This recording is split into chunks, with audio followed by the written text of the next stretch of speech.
नमस्कार, आप देख रहे हैं क्लीन न्यूज यूपी और मैं हूं नेहा आपके साथ। वक्त हो चला है उत्तर प्रदेश से जुड़ी कुछ खास खबरों का। खबरों से अपडेटेड रहने के लिए वीडियो को अंत तक जरूर देखें। यूपी पुलिस भर्ती 2022 तगड़ा कंपटीशन। कांस्टेबल के 26,210 पदों के लिए एक वैकेंसी के 76 दावेदार। उत्तर प्रदेश पुलिस भर्ती एवं पदोन्नति बोर्ड की ओर से कांस्टेबल के 26,210 पदों पर भर्ती का ऐलान होते ही अभ्यर्थियों ने परीक्षा की तैयारियां तेज कर दी हैं। इस बार कंपटीशन तगड़ा होने वाला है। यूपी पुलिस भर्ती बोर्ड ने इस भर्ती के लिए 20 लाख आवेदन आने का अनुमान लगाया है। इस हिसाब से माना जा सकता है कि यूपी पुलिस कांस्टेबल भर्ती में एक पद के लिए 76 दावेदार होंगे। ऐसे में चयन आसान नहीं होगा। यूपी पुलिस कांस्टेबल भर्ती परीक्षा ओएमआर शीट पर ऑफलाइन मोड से होगी, यानी परीक्षा कंप्यूटर मोड सीबीटी टाइप नहीं होगी।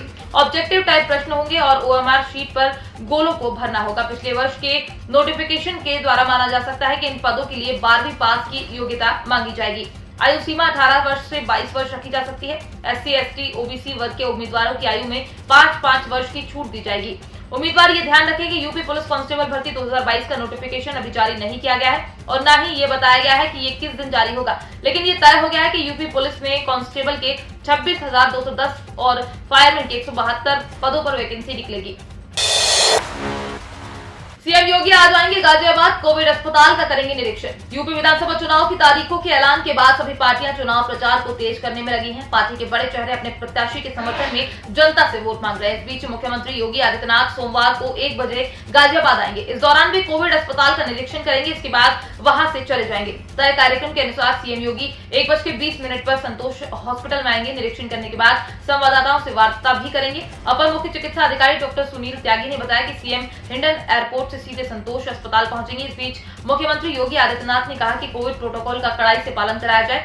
रात 10 बजे से सुबह 6 बजे तक कर्फ्यू में किसी तरह की ढील न दी जाए। डोर टू डोर सर्वे के साथ संदिग्ध कोरोना मरीजों की जांच कराई जाए। सीएम योगी ने दिए निर्देश, रात्रि कर्फ्यू का सख्ती से कराएं पालन, निगरानी समितियां करें डोर टू डोर सर्वे।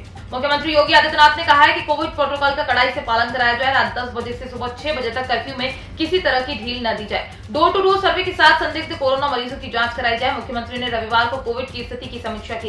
इस दौरान उन्होंने कहा कि संक्रमण से प्रभावित होने वाले अस्पतालों में भर्ती करने की जरूरत न के बराबर पड़ रही है। ये संक्रमण कम तीव्रता वाला है। ऐसे में लक्षण दिखते ही होम आइसोलेशन में रहकर इलाज कराया जा सकता है। निगरानी समितियां सर्वे कर होम आइसोलेशन वाले मरीजों को मेडिकल किट उपलब्ध कराएं। कोरोना का असर, हाईकोर्ट में आज से आधे कर्मचारियों से होगा काम। बढ़ते मामलों को देखते हुए लिया गया फैसला। प्रदेश में कोरोना संक्रमण का प्रकोप को देखते हुए इलाहाबाद हाईकोर्ट ने नई एडवाइजरी जारी की है। मुख्य न्यायाधीश न्यायमूर्ति राजेश बिंदल ने सभी अनुभाग अधिकारियों, सुपरवाइजर अधिकारियों को निर्देश दिया है कि एक दिन के अंतराल पर 50% स्टाफ से इस तरह काम ले कि किसी सीट का कार्य न रोक पाए। निबंधक न्यायिक द्वारा जारी अधिसूचना में कहा गया कि जिस किसी अधिकारी को बुखार हो तुरंत कोविड जांच कराएं। अधिसूचना के मुताबिक अनुभाग अधिकारी को ये छूट दी गई है कि अति आवश्यक होने पर घर पर बैठे स्टाफ को काम के लिए बुला सकते हैं। इसके साथ ही हाईकोर्ट, प्रयागराज व लखनऊ खंडपीठ परिसर में शराब पीकर, पान, गुटखा और तंबाकू खाकर आने वाले को प्रतिबंधित कर दिया गया है। शिवसेना सांसद ने योगी आदित्यनाथ पर साधा निशाना, बोले जिंदा लोग नहीं देंगे वोट। शिवसेना सांसद संजय राउत ने सोमवार को उत्तर प्रदेश के मुख्यमंत्री योगी आदित्यनाथ पर निशाना साधा। उन्होंने कहा कि गंगा में बहती लाशों को देखा गया है, ऐसे में लोग उन्हें योगी आदित्यनाथ को वोट नहीं देंगे। दरअसल भाजपा ने उत्तर प्रदेश विधानसभा चुनाव के मद्देनजर उम्मीदवारों की पहली सूची जारी कर दी है। इस सूची में मुख्यमंत्री योगी आदित्यनाथ, उप मुख्यमंत्री केशव प्रसाद मौर्य समेत नामों को शामिल किया है, जिसके मुताबिक मुख्यमंत्री योगी आदित्यनाथ गोरखपुर से चुनाव लड़ेंगे। समाचार एजेंसी एएनआई के मुताबिक शिवसेना सांसद संजय राउत ने कहा है कि उत्तर प्रदेश की टक्कर और चक्कर राजनीति में बहुत महत्वपूर्ण है। योगी जी गोरखपुर से लड़े या अयोध्या से लड़े, ये उनका अधिकार है, लेकिन देश में जो अराजकता है, गंगा में लाशों को बहते देखा गया है, इससे जनता लोग तो उन्हें वोट नहीं देंगे। इसी बीच संजय राउत ने समाजवादी पार्टी प्रमुख अखिलेश यादव पर भी हमला बोला। इतने तो लव लेटर लीक नहीं होते जितने पेपर हो गए। अखिलेश यादव की सपा ने योगी आदित्यनाथ सरकार पर कसा तंज, कहा सीएम भी पेपर लीक। उत्तर प्रदेश विधानसभा चुनाव से पहले समाजवादी पार्टी योगी सरकार पर जमकर हमला बोल रही है। एक तरफ बीजेपी का दावा है कि उन्होंने अपनी सरकार में 4.5 लाख युवाओं को नौकरी दी है, वहीं समाजवादी पार्टी का कहना है कि उनकी सरकार में केवल नौकरियों के पर्चे लीक हुए हैं। योगी सरकार में लीक हुए पेपर की एक लिस्ट शेयर कर सपा ने बीजेपी पर तंज कसा है। सीएम भी पेपर लीक। इस लिस्ट में बताया गया है कि 2017 के बाद कितने ऐसे पेपर हैं जो लीक हुए हैं। इसके साथ ही लिखा गया, इतने तो लव लेटर लीक नहीं होते जितने पेपर लीक हो गए।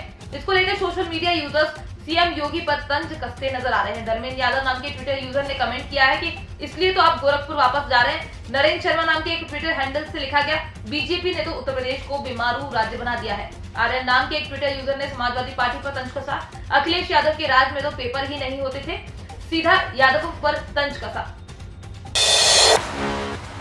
यूपी में बढ़ते कोरोना के बीच सभी स्कूल और कॉलेज 23 जनवरी तक बंद। यूपी में बढ़ते कोरोना और ठंडक के कारण राज्य में 23 जनवरी तक छुट्टियां बढ़ाई गई। इसकी जानकारी अपर मुख्य सचिव सूचना नवनीत सहगल ने दी। आपको बता दें, यूपी में कोरोना तेजी से बढ़ रहा है। उत्तर प्रदेश में 24 घंटे में 17,185 नए मरीज के साथ ही प्रदेश में एक्टिव केस की संख्या 1 लाख पार हो गई है। अकेले लखनऊ में रविवार को कोरोना वायरस ने 2,761 लोगों को जन्म लिया।